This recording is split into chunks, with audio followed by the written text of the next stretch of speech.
Ito po yung ating teksto at hindi ho nakahabol yung ating backdrop sa stage. But just the same, ang namnamin po natin ng pinaka-mensahe po, yung pinaka-essence.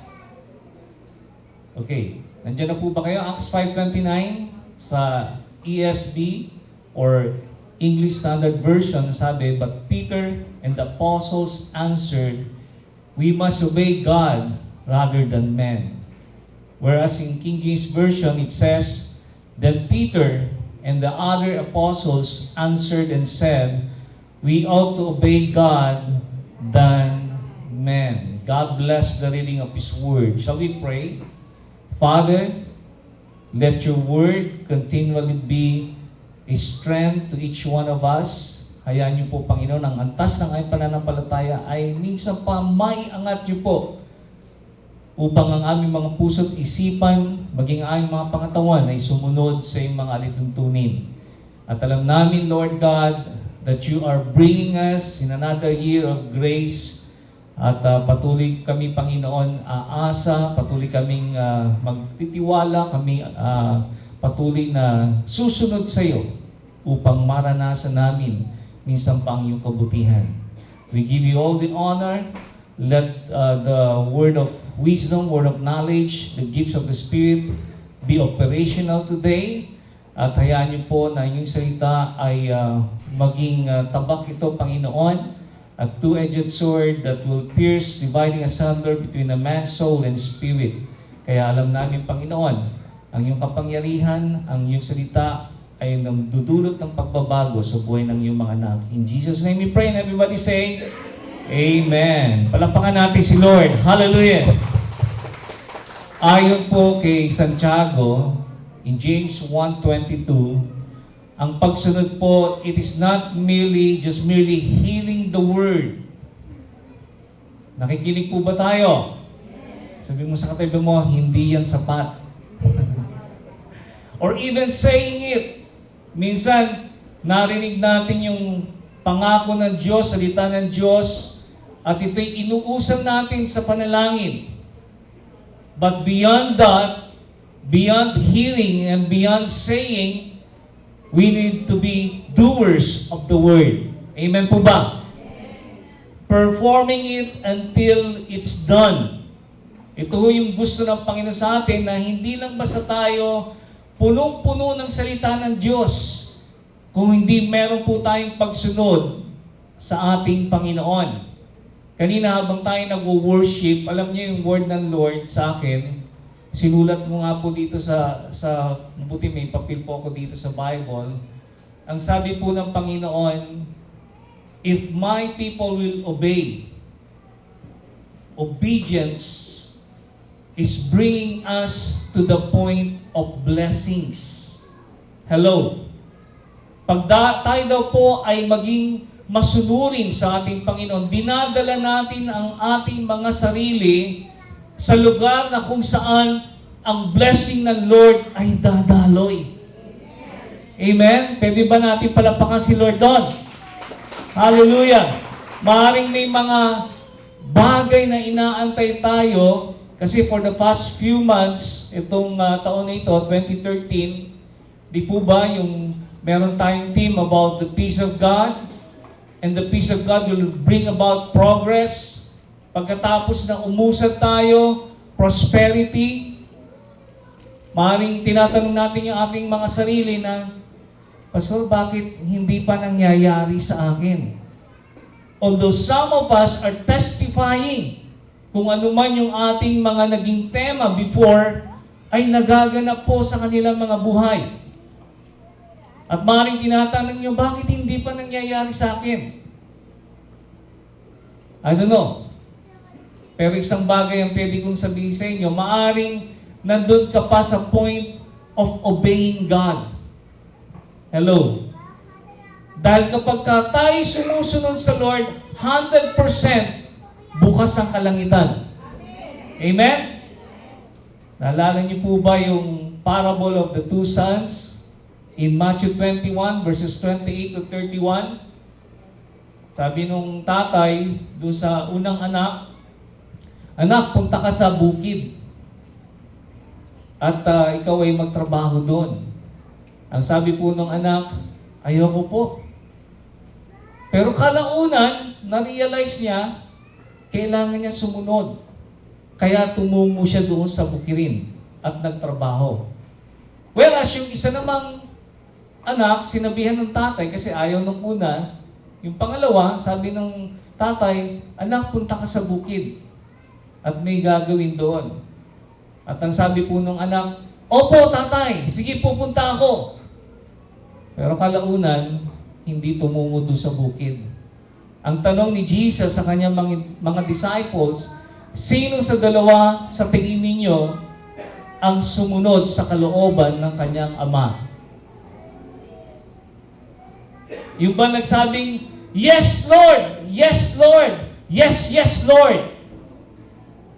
Pero hindi naman gumawa sa ubasan ng Panginoon. O yung nagsabing, ayoko. Pero sumunod din. At alam natin, ang sagot doon ay yung una. Pero hindi ba merong mas maganda sana doon eh? Yung nagsabi na, opo, pupunta po ako doon. At gumawa ng kalooban ng kanyang ama. Tingnan niyo po yung katabi niyo. Nawa, maging ganun ka. Amen? Kasi, nagko-contrast itong dalawang ito eh. Yung isa ayaw, yung isa gusto. Pero ang gumawa ng kalooban ng ama ay yung ayaw. Pero di ba mas maganda, gusto mo na, ginawa mo pa yung kalooban ng ating Panginoon. Amen ba? Pwede ba natin palapakan na si Lord doon? Hallelujah! That's why our theme for this month ay pinamagatan po nating Obey God above all. At ang ating teksto nga ay sa Acts chapter 5 verse 29, we must obey God rather than men. Masusundin po natin ang ating Panginoon, ang ating Diyos, kaysa sa tao. Yung word pong to obey, doon sa ating teksto, hango po ito sa Greek word na paitareo, which means to be persuaded by a ruler. That is generally to submit to authority. Hearken, obey. Sundin daw po yung mga magistrates. Ano po ba yung mga magistrates? Ito po yung mga nag-i-implement ng batas. Whether ito ay religious or whether ito ay civil laws na kung saan ay ini-implement, pinapasagawa sa mga tao ang mga batas. And by analogy, to conform to advice. Dito po, we are not just soliciting advices. Kasi may mga tao or may mga counselists, talagang tumitingin sila, humahanap sila na magpapayo sa kanila. Ang problema, may mga counselists na gusto nilang lang marinig ay yung mga bagay that will conform to their desire. Yung gusto lang nilang marinig, yun lang yung gusto nilang mapakinggan doon sa mga counselors. Pero hindi po dapat ganon. Kapag tayo daw po ay hihingi ng payo, part of it, 100% makikinig tayo at gagawin daw po natin yon. Lalo na ang mga payo po ng ating Panginoon. Amen? Dalawang bagay yung gusto kong talakayin concerning this matter. Itong ating topic. Obey God above all. Number 1, obey God above anyone. Pakiulit nga po. Ready, go. Obey God above anyone. Dahil doon sa verse 29, we must obey God rather than men. Sino daw po yung mga tao dito? Number 1 on the list, kasi nung time na yon, yung Sanhedrin, composed yung mga scribes, yung mga priests, yung mga religious leaders. Pinagsabihan sila Pedro at ang kanyang mga kasama na Huwag na huwag nyo nang ipapangaral yung pangalang Hesus Kristo na yan. Antindi, no? Pero, grabe yung boldness in the part of Peter when he was empowered on the day of Pentecost dahil sabi nila, masusundin namin ang Diyos kaysa sa inyo. Kaya nilagay ko po dito, any religious entity that supersedes God's laws and principles, pwede ho natin silang salungatin. Wala hong exempted dito, mga pastor. Dahil ang sabi sa Matthew 15 verse 6, letter B, thus have you made the commandment of God of none effect by your tradition. Sino ho ba yung nire-rebuke ni Lord dito sa Matthew chapter 15? Mga religious leaders have taken the word of God, the commands of the Lord, of none effect because of their traditions. Nandiyan pa ho ba kayo? Ayan, katulad po nung same-sex marriage. Ayan, may attempt na naman sa ating Kongreso, Senado regarding this law or bill. But I pray, hindi ito maganap. Although, alam natin, nabalitaan natin, I think last year, sa pati ng Baguio, ay meron daw pong isang ministro na nagkasal sa parehas na lalaki. Nakakalungkot dahil sinupersede nila yung standard ng Diyos. Nang pwede lang ikasal sa mata ng Diyos ay lalaki at babae. Kaya nga nilikha ng Diyos ay Adam and Eve. Hindi po Adam and Steve. Amen ba? Baka malabo lang yung mata nung mga nagkakasal na yun. Ang pangalan ay Steve, hindi pala Steve, pala Eve lang pala. Are you with me? Okay, ano pa? Meron din nagtuturo na yung tithing ay noon pa lang yun. Nung Old Testament, sa New Testament, wala na. It is one way they are attracting people. Ang pinopromote nila ay kusang loob or offering at di na yung pag-iikapu. Pero alam nyo, may nakausap po akong dating grupo ng ADD. Ito ho ay mga pioneer dito sa Laguna, sa Binyan. Nagpupunta sila ng Pampanga every now and then. Until one day, sa kanilang pagpupulong, mga leaders po ito nagpupulong sila.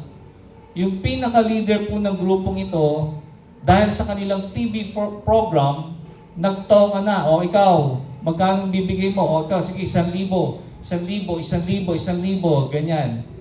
Nung natapat na doon sa taong yon, tatay po siya ng isang kapatiran sa Binyan.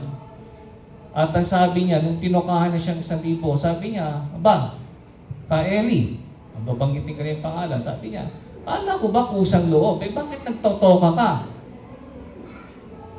Ay, hindi, kailangan ganito, ganyan. To make the long story short, tumiwalag po itong tatay na ito na leader na po dito sa probinsya ng Laguna. Dahil hindi na kusang loob. Are you with me? Nagkakaintindihan po ba tayo? At aside from that, meron pa mga major cases involved. Yung pinaka-leader nila. Hindi ho ito paninira, ito ho ay babala. Okay? Mamaya ipapaliwanag ko. Merong several estafa cases dahil yung mga properties ng kanilang mga miyembro ay sinequester ng kanilang leader. Meron din po 15 rape cases. Kaya po sa ngayon ay wala po yung leader nila, nasa ibang bansa. Mabuti kung yung rape na yun, babae ang ni-rape. Posible kasi, pero ang nakakalungkot, lalaki ang ni-rape. 15 rape cases. Okay? Kaya sabi ni Lord, you shall know them by their fruits. Malalaman niyo po kung sino kay Lord, kung sino ang gumagawa ng kalooban ng Diyos sa pamagitan ng kanilang mga bunga. It is written in Matthew 7 verse 18, yung isang mabuting puno, hindi ito magbubunga ng isang korap na bunga. At ang isang korap na puno, hindi naman pwedeng magbunga ito ng isang mabuting bunga. Kaya sabi ng Panginoon, malalaman nyo kung sino yung totoo sa pamagitan ng kanilang mga bunga. Nandiyan pa ba kayo? Pangalawa, doon sa mga listahan ng mga men, we would rather obey God than men, ay yung parents. Huwag niyo akong ma-misinterpret dito, i-explain ko po ito ng maayos. No? Dito sa Ephesians 6 verse 1 and Colossians 3 verse 20, in a Christian context, ang sabi dito sa unang talata sa Ephesians 6, children, obey your parents in the Lord. Sabihin niyo nga po, in the Lord. For this is right. Sa Colossians 3:20, children, obey your parents in all things. For this is well-pleasing unto the Lord. Tinutukoy dito ay yung mga Kristiyanong magulang na kung saan ay nag-i-inject ng Christian values sa kanilang mga anak. Kaya binanggit na sumunod kayo sa inyong mga magulang in the Lord. For this is right. And another thing, obey your parents in all things. Dahil kapag Kristiyano yung magulang, I'm talking about yung genuine Christian parent or parents, hindi naman niya ibubuyo sa kasalanan yung kanyang anak. Amen po? Kaya binanggit po yan. Minsan, naunang na-born again yung anak, at yung tatay, may alam din naman ng konti sa Bible, although hindi pa Kristiyano. O ba't ka sumusuway? Di ba sabi ng Biblia, children, obey your parents. Ayan. Pero hindi dinugtong yung in the Lord. Bakit ay sumunod yung anak? Kasi inutusang bumili ng sigarilyo at siya pa'y magsisindi sa tindahan. Nandyan ho ba kayo? Ito, nangyayari. Totoo po ito, no? So, hindi lang po yun. Maraming bagay na pwede nating i-connect pagdating sa obedience sa magulang natin. Kapag hindi na tama yung pinapagawa sa atin, we can contest yung utos na yun sa pamagitan ng salita ng Lord. Nandiyan po ba kayo? Parang wala ng tao. Sabi sa Matthew 10 verse 37, talking about obedience, sabi po rito, he that loves father or mother more than me is not worthy of me. Sa totoo lang po, hindi natin pwedeng paghiwalayin yung pag-ibig at pagsunod. Sino naniniwala po doon? Actually, last Wednesday ay tinapik po ito ni Pastora Janet, yung love and obedience. Kasi, importante po sa pagsunod natin sa Diyos, yung factor na mahal natin siya. Amen po? Ganon din sa magulang. Kaya meron ho akong inaano po dyan, obeying is a sign of loving someone dear to you. Pag mahal mo yung isang tao at alam mong tama naman yung pinapagawa sa'yo,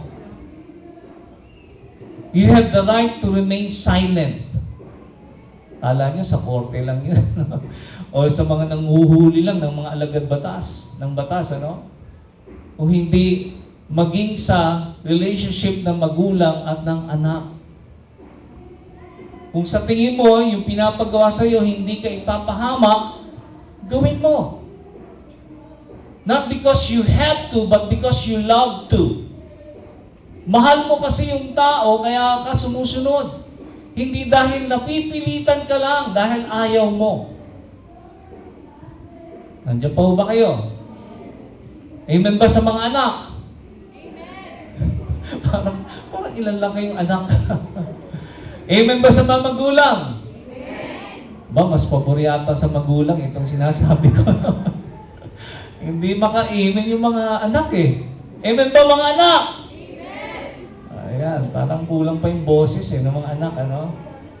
So, dumating sa time, ito yung isa sa testimony ko, dumating sa time na pinapili ako ng magulang ko, although I have shared the word to them, pero medyo matindi yung persecution ng aming parish priest ng time na yon sa Alabang. Dahil sabi doon sa father ko, dahil ang father ko, during that time, nung na-born again ako, siya ho ay lay minister. Yung nagbibigay ng ostya. Okay? Ang sabi po nung pari sa kanya, pag hindi mo na ibalik yung anak mo dito sa church na ito, tatanggalin kita sa pwesto. So my father was pressured, as well as yung mother ko, although tumanggap na sila sa Panginoon, kaya lang yung consistency of fellowship, wala pa. Until one day, or one night, pag uwi ko galing sa Arroyo High School, siguro mga 11 o'clock na yon, ayun na, nakita ko na yung damit ko, naka-impake na. At ang sabi sa akin, mamili ka. Yung paniniwala mo o kami? Yung pananampalataya mo o kami? And outrightly I said, yung faith ko kay Lord. Goodbye. Bigla akong pinatsupi. 11 o'clock, mga 11:30, yan, bitbit ko yung gamit ko. Umiiyak ako, hindi dahil pinalayas ako. Nandiyan pa ba kayo? Umiiyak ako kasi sabi ko, Lord, ganito pala yung pagsumunod sa'yo, makaka-experience talaga ng persecution. At naisip ko, teka, saan ba ako tutuloy? Laking problema, no? Maghahating gabi, bitbit ko yung gamit ko, no? Pero God is good. Hindi ko alam yung bahay ng isang kapatiran na parati ko nakasabay sa bus from Arroyo every Sunday. Ayun, sabi ko, nag-pray ako, Lord, turuan mo kung saan ako papunta doon sa bahay ng kapatiran. So, 2 weeks ako nag-stay doon. 2 weeks. Then, after that, yun, kaka-pray, as well as involvement sa ministry, yun na, naka-receive ako ng sa parents ko na balikan na dito. Pero may kondisyon. Ang kondisyon, hindi na ako a-attend sa Christian fellowship. And outrightly sabi ko, hindi pwede. Hindi pwede. And history na po yun.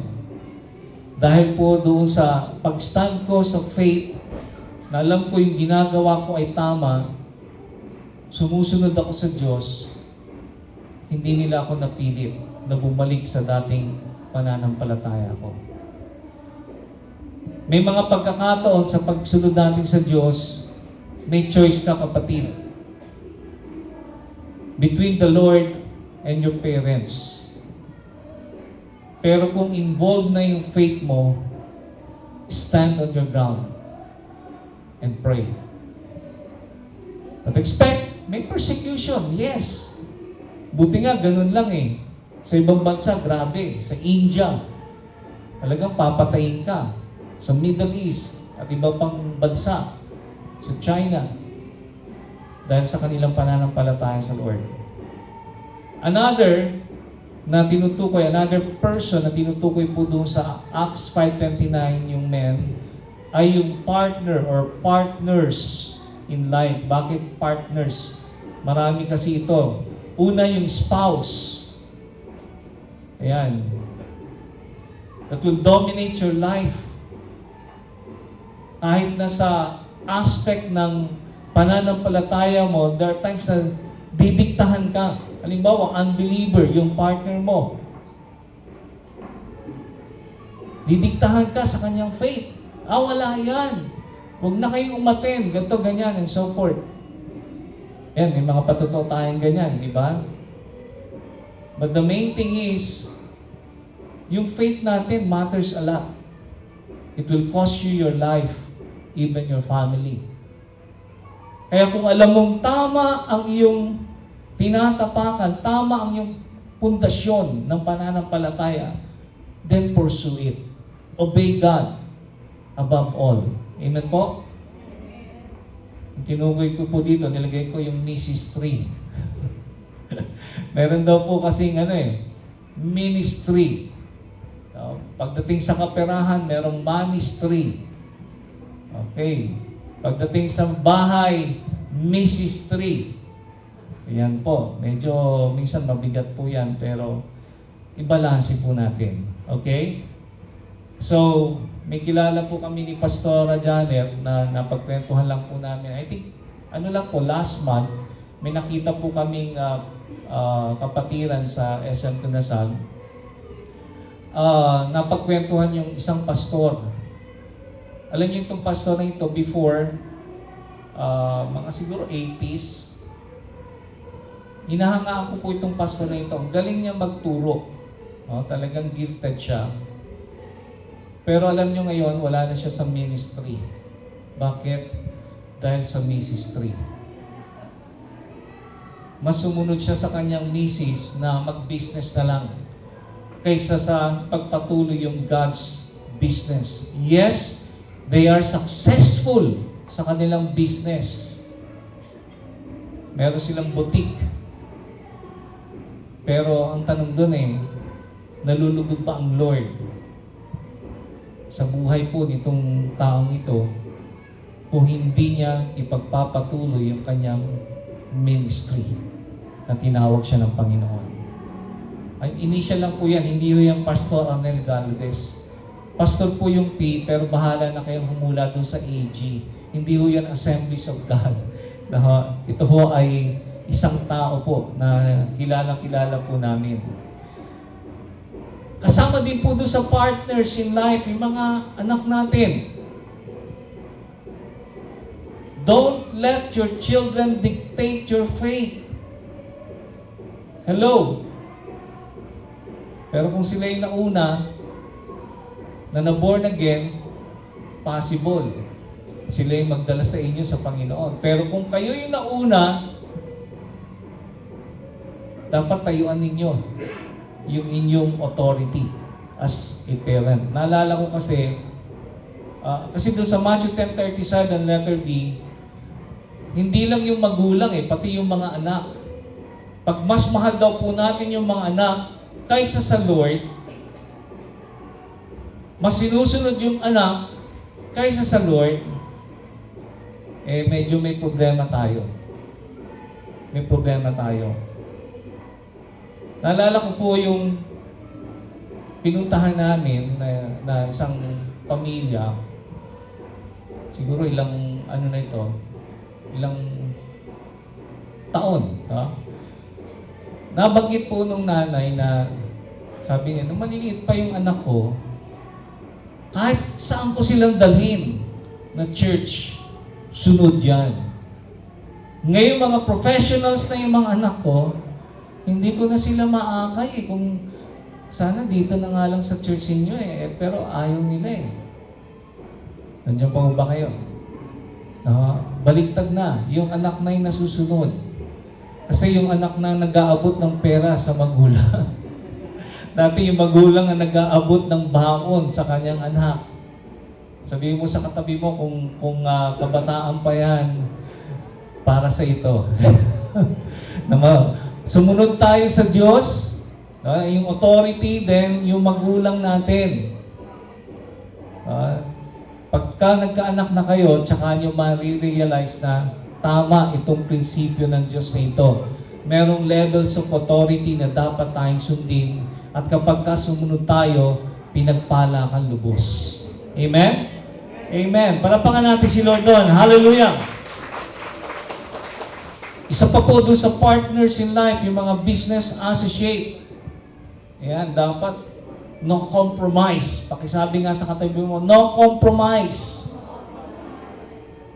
Importante po yan na tayo yung nagdidictate ng tempo pagdating sa business.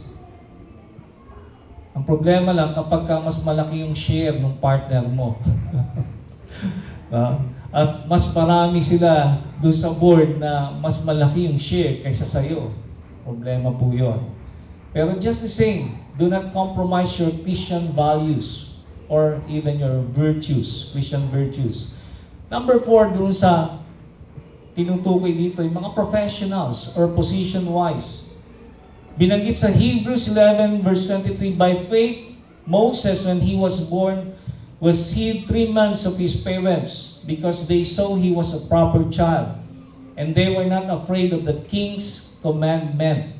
Okay, bago yung 3 Hebrew children, yung mga komadrona nung time na yun, nung nanganak yung nanay ni Moses at luwal na nga siya, nakita na ang lusog-lusog ng bata. Although may mandate ang Paraon na lahat ng batang sanggol na Israelita papatayin. Ititira lang yung mga kababaihan. Pero nung niluwal na si Moses, nandun yung protection ng Lord sa kanya, yung mga komadrona mismo at yung magulang ng mga bata, talagang tinago ito na bawal na bawal. Just like the 3 Hebrew children, ito naman yung instance na kung saan ay, di ba, gumawa ng golden image si King Nebuchadnezzar. Ang taas po nito, more than 30 feet. No? Ang sabi, pag narinig na yung mga tunog ng mga punebre, kung ano pa mga musical instruments, pag tumugtog na ito, everyone, walang exempted, luluhod doon sa image ng king ng Babylon. Pero itong 3 Hebrew children, si Shadrach, Meshach, Abednego, nakatayo pa rin habang lahat ay nakaluhod na. Kaya sila'y kinuha at inaharap sa hari. At nung sila'y sinentensyahan na ibulig doon sa nagdiningas na kugon, ay nagulat yung mahal na hari kasi nakita niya, 3 lang yung inahulog, 4 yung nakita niya. And the 4th man in the fiery furnace ay just like the Son of Man. Ang sabi po doon, nag-ingat po doon sa 3 Hebrew children, they were spared. Paglabas sila sa kugon, kahit yung buhok nila, kahit amoy, sunog, wala. Hindi dumampi sa kanila yung apoy sa nagdiningas na kugon. Even it will cost them their lives. Sa totoo na, sabi nila, iligtas man kami o hindi ng Diyos namin, hindi pa rin kami sasamba dyan sa Diyos-Diyosa na yan. Ganun sila katindi. Kaya gumawa ng himala ang Diyos sa buhay po nila. Kay Moses, dito po, by faith Moses, when he was come to years, refused to be called the son of Pharaoh's daughter. Isinantabi niya yung position niya. Siya na dapat yung naka-inline na maging hari ng Egypt. Pero dahil alam niya yung calling niya, magpapastor siya ng 3 milyon ng mga Israelites, mas sinunod niya yon. Nandiyan pa ba kayo? Sabihin mo sa katabi mo, kung ikaw ay tinatawag ni Lord sa ubosan niya,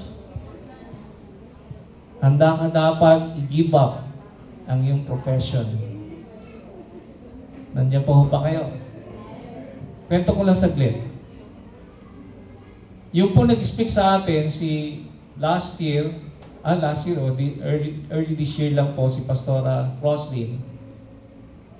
Nung siya ho ay nag-resign sa work, sinabihan po siya ng kanyang mga kapatid kasi siya ho ay panganay.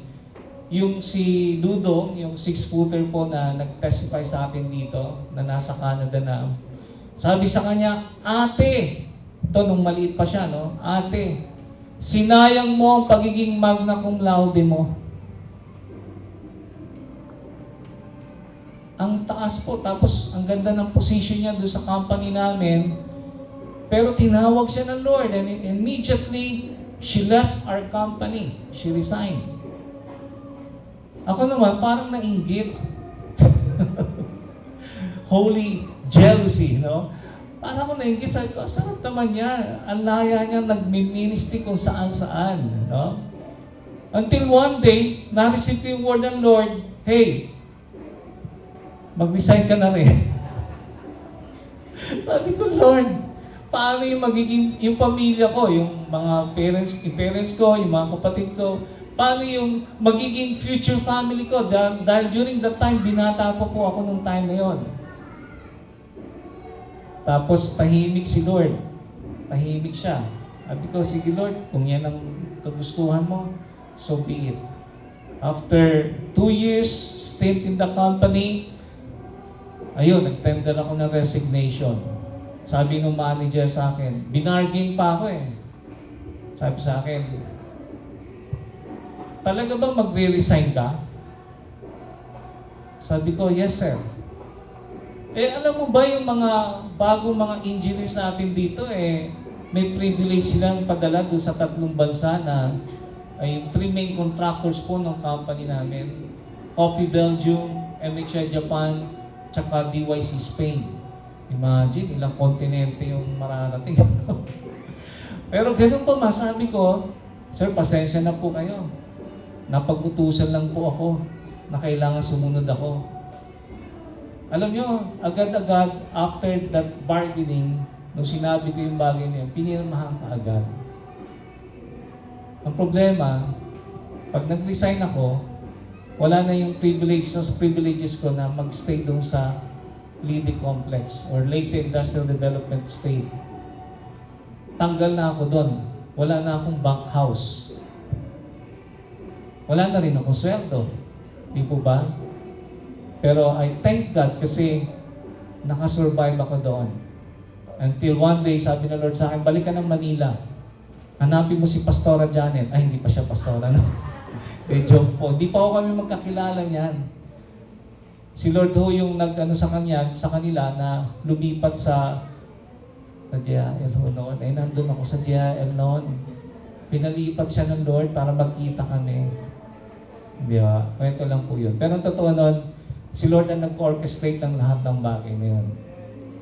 And nag-resign kasi ako sa work noong 1986. Yung iba sa inyo hindi pa buhay dito. No?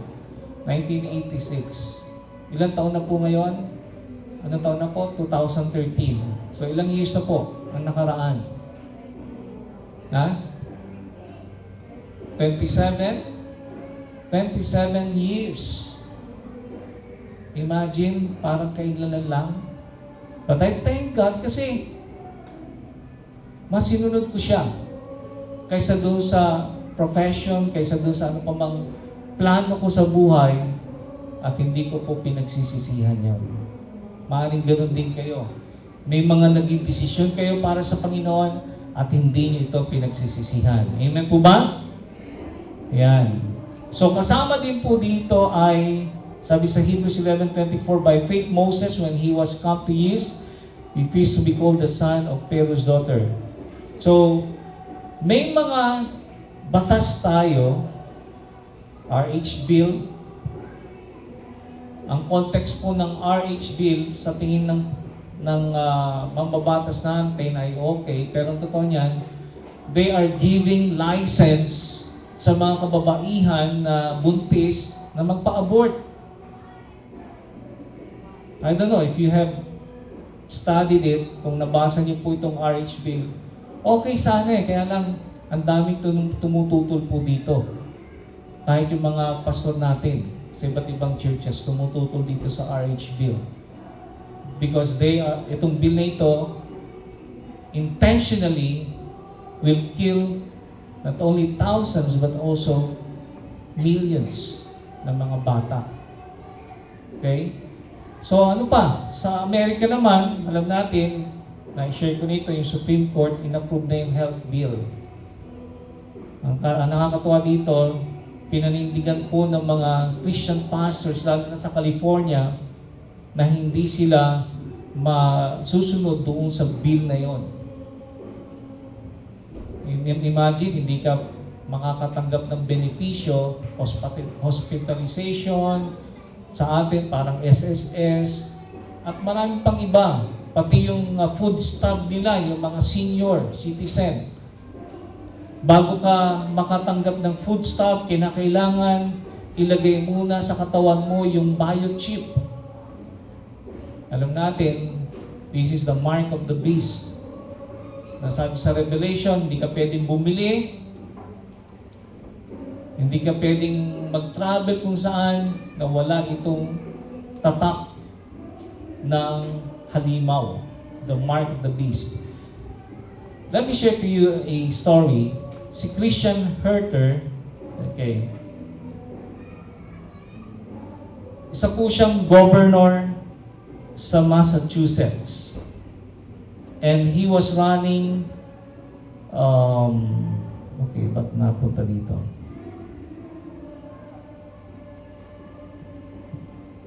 Pangalawang term sa office niya. Sa kanyang, yung pangangampanya, nagutom siya until napadpad siya doon sa isang lugar. Ito isang Christian organization na may libreng chicken. Isang pirasong chicken sa isang tao. Parang ano nila ito tulong sa community. Nandun si Governor Christian Herter. So, nung nakapila na siya, pumila si Governor. Tapos nung inalagay nung nagsiserve ng babae na isang pirasong chicken, sabi niya, nag-request niya, "Ma'am, pwede ho bang 2 piraso na lang chicken ilagay niyo? Kasi gutom na ako eh." Sabi nung babae, "Hindi ho pwede. Ang polisiya po namin dito, isang tao, isang chicken." Tapos, parang nainis na insulto tong governor. Sabi niya, "Kilala mo ba ako?" Sabi niya doon sa babae. "Ako yung governor ng Massachusetts." Sabi naman ng babae, "Kilala mo rin ba ako?" Sabi, "Hindi. Ako ang in charge dito sa pagdidistribute ng chicken." "Umalis ka na, tapos na yun. Nabigay ko na yun para sa'yo." Hiyang-hiya po yung governor, biglang umalis doon sa pila. Imagine, kung katungkulan lang pag-uusapan, abay, may say itong governor. Amen? Kaso yung taga-distribute lang ng chicken hindi siya umobra Dahil alam ng babae kung ano yung authority niya. Amen po ba? Ayan, so tuloy po tayo. So, ayan. Meron pa pong isang kwento. Ito, mas, ano po ito? Si John Kenneth Galbraith, muntik na maging Galvez, Galbraith, sa kanyang autobiography, A Life in Our Times, in-illustrate niya yung devotion at pagsunod ni Emily Gloria, si Ate Emily, si Sister Gloria, Wilson, wala namang Wilson dito, doon sa kabilang church, Pastor Wilson, his family's housekeeper. Bakit? Ano po bang meron dito kay Emily Gloria? Itong babae pong ito, nung dumating itong amo niyang si Ken po yung palayaw Ayan, si Brother Ken. Okay. Check ko lang po. Ayan. Sabi po nitong amo niya, si John Kenneth or si Ken, it was a wearing day, sabi niya sa kanyang, anong tawag doon? In charge sa bahay niya.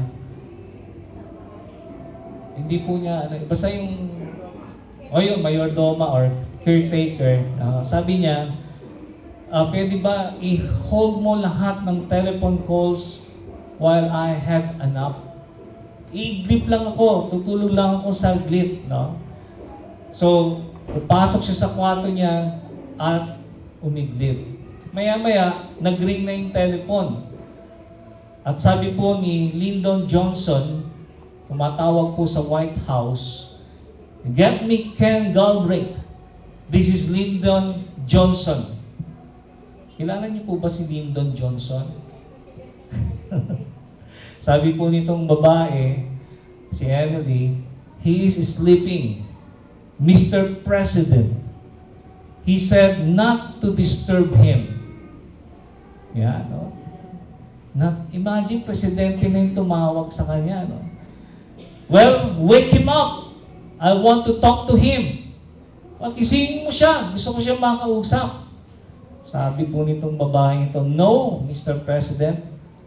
I work for him and not for you." Ang tapang. Kanina, governor lang. Ito, presidente na eh. No? Ay, dito ako nag-work eh, Ken eh. Hindi naman sa'yo eh. Siya nagpapasweldo sa akin eh. Tama po ba? Tama, no? When I called the president, sabi na ni Ken, nung nagising na siya, when I called the president back, he could scarcely control his pleasure. Sabi po nung presidente sa kanya, tell that woman, I want her here in the White House. I-employ siya ni Lyndon Johnson. No? Bakit? Because of her devotion, her obedience. Simple lang eh. Gigisingin lang yung amo niya, kakausap presidente ng Amerika, ng bansa nila. Hindi pinagbigyan yung presidente. Kaya niya yun? Ang tinding sumunod. Kaya talagang gusto niya sa White House na ito mag-work. Okay, so kung ito'y totoo, nangyari itong mga bagay nito, how much more sa Diyos? There are times the Lord is calling us to do something. Pero minsan may mga distractions, may mga agaw eksena ang kaaway, gagamit ng pangyayari, bagay, tao, o even hayop. Nahuhulaan niyo ba yun? Ang point ko dito is, kung ito nga eh, kung titignan natin sa authority of the land, no? Pinakamakapangyarihan na yung presidente ng Amerika. And yet, hindi niya sinunod. Lalo na sa ating mga Kristyano, yung may kapangyarihan sa lahat, makapangyarihan sa lahat ang Diyos. Pag tumawag ang Panginoon sa atin, sunod tayo. Hindi kung sino-sino ang susundin natin. Amen ba? Palakpakan natin ang Panginoon. Hallelujah! Pangalawa na gusto kong bigyang diin dito sa Acts 5:29, kanina yung obey God above anyone. This time, obey God above anything. Sabi sa Bible, do sa verse letter A, we must obey God. And it is a must to obey Him. Amen ba? Sa King James Version, we ought to obey God. Ang Greek word po nito ay they, which means necessary, needful, and should. Dapat. At isa po dito sa bagay nito ay ang pera. Sabihin niyo po sa katabi niyo, pera. Money is a good slave, but it is a bad master. Matthew 6:24, you cannot serve God and mammon. Ang pera po, sino may kailangan ng pera? Lahat naman tayo eh. Di po ba? Money is good. Sabi mo sa katabi mo, money is good. Hindi mo masama ang pera. Ang masama is the love of money, which is the root of all evil. Ang sabi ng 1 Timothy chapter 6 verse 10. Ugat ng lahat ng kasamaan ang pagmamahal sa salapi. Marami tayong alam na kwento tungkol po dyan. At sa US, ang number one factor of divorce ay ang pera. Nasisira ang relasyon dahil sa pera. Ano bang mas mahalaga?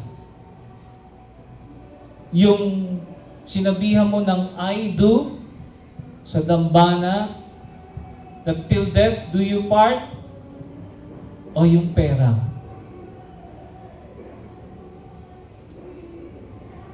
Siyempre, mas mahalaga po yung relationship. Hindi lang ito sa mag-asawa, kundi maging sa Lord. Many are quitting the ministry, lalo nung mga 80s and 90s, ang hirap magpastor. Minsan may pastor na pag nagpipreach seryoso, pero yung sapatos niya, ngiti ng ngiti. Andiyan pa ba kayo? Hindi biro ho magpastor ng mga panahon na yon. Kami ho ay kilometro ang nilalakad para lang abutin yung mga kaluluwa ko. Lalo na nung nasa Leyte ako, naalala ko kasama ko si Dudong, si Brother Dudong.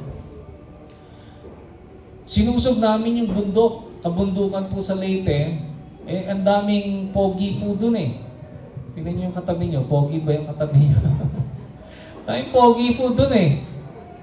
Kasi nung nag-work pa ako noon sa Philpos, ang dami kong mga naging tao na pogi. Grabe itong mga tao to. They are so dedicated sa kanilang grupo na yon.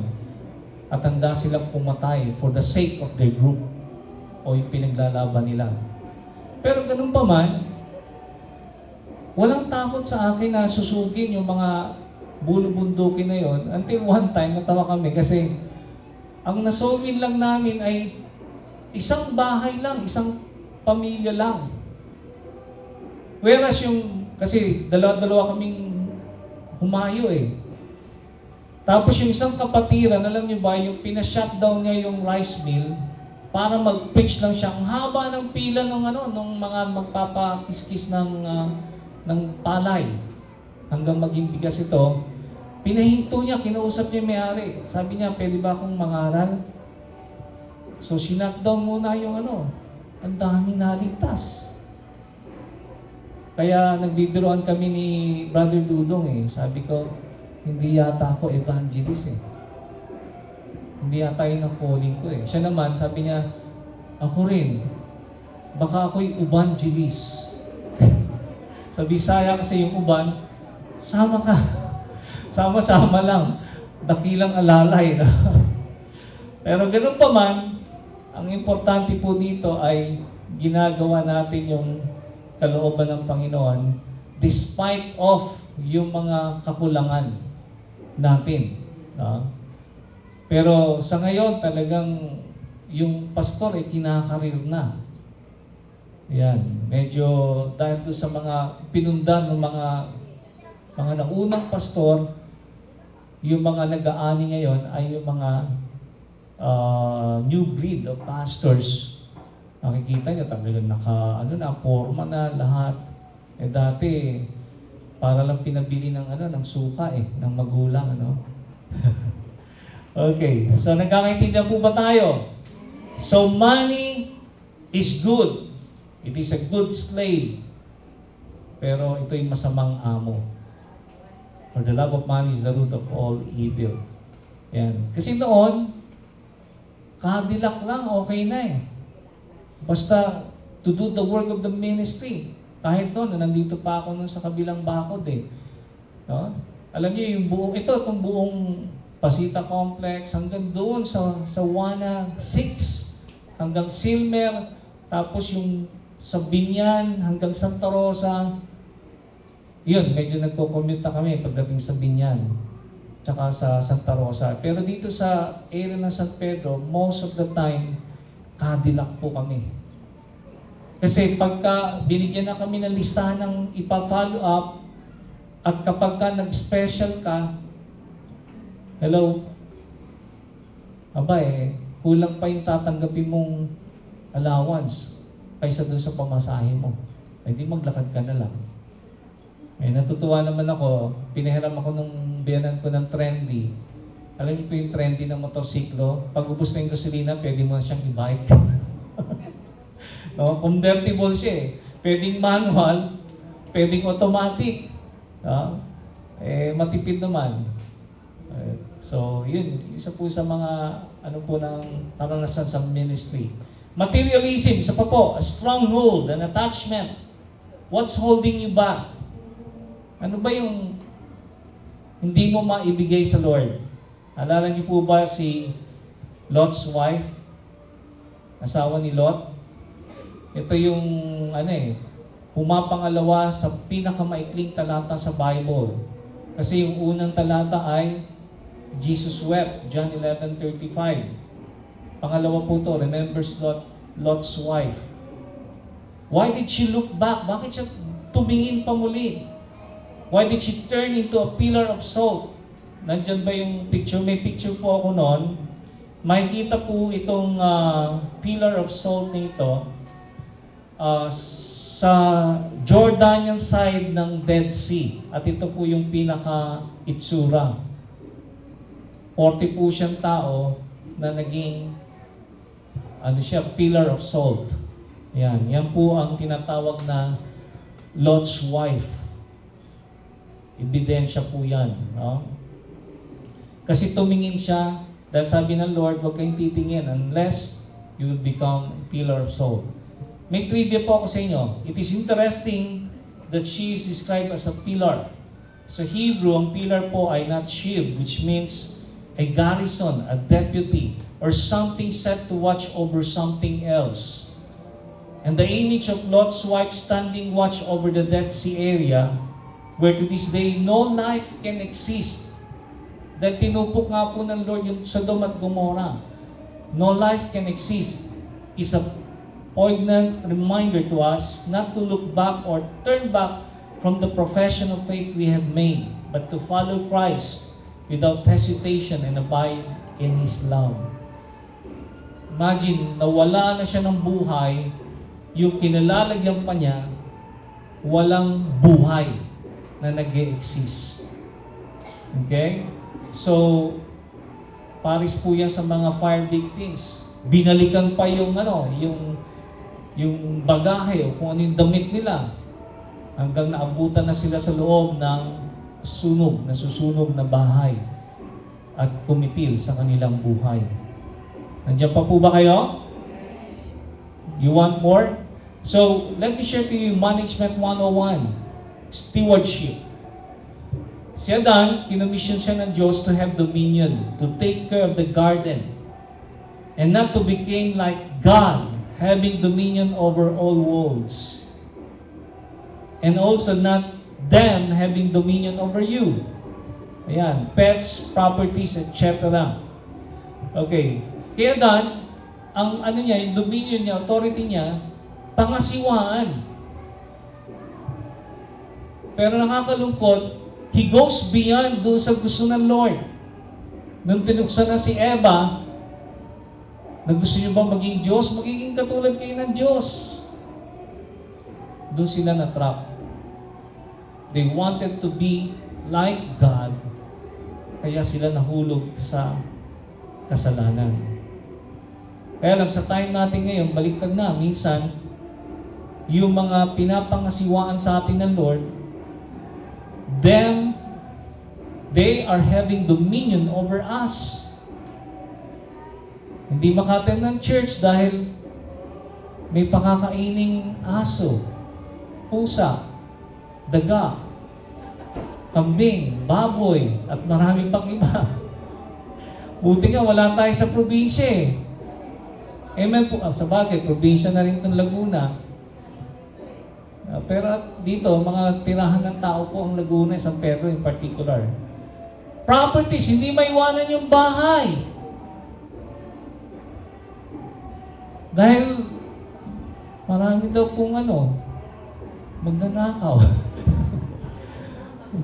Alam niyo po, kami ni Pastora, tested na namin si Lord. Sa subdivision namin, rampant din po ang nakawan. Pero may mga times, uuwi kami, galing soaking, or galing sa ibang lugar, medyo malayo, hating gabi, madaling araw, minsan, umaga na kami nakakauwi. But thank God, una, yung presence niya. Secondly, yung mga anghel niya nagbabantay. Amen po? Ayan, sabihin mo sa katabi mo, hayaan mo yung mga anghel ni Lord magbantay. Kasi sila 24/7 gising eh. Tayo hindi. Di po ba?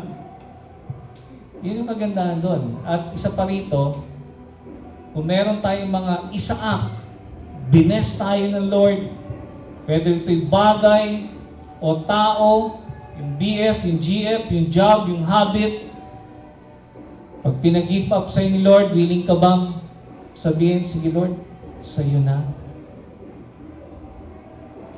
Nandiyan pa ba kayo? Parang walang nagsabing amen eh. Dapat willing po tayo. Amen! Ibigay natin yung hinihingi ng Lord sa atin kasi ang balik niyan, grabe. Okay. So, before I conclude my message this morning, let me share to you yung training na ginagawa po ng mga trainers sa mga Arabian horses. They go through rigorous training. At ang sabi po dito, the trainers require absolute obedience from the horses and test them to see if they are completely trained. Ang pinaka-final daw po na testing, almost beyond the endurance of any living thing, ay hahayaan po nila na ilang araw walang tubig yung kabayo. Hindi pa inumin. Tapos sa araw na dadalhin yung mga kabayo malapit sa isang sapa. Pag nakita ng kabayo ito, yung instinct, takbo ka agad doon sa lugar. Kasi tuyong-tuyo na yung kanilang lalamunan. At pagdating nila sa lugar, biglang pipito yung kanilang trainer. Biglang hihinto sila. Ang makakapasa sa test, yung hihinto at babalik sa trainer. Yung hindi makakapasa, pagdating doon sa lugar, biglang inom.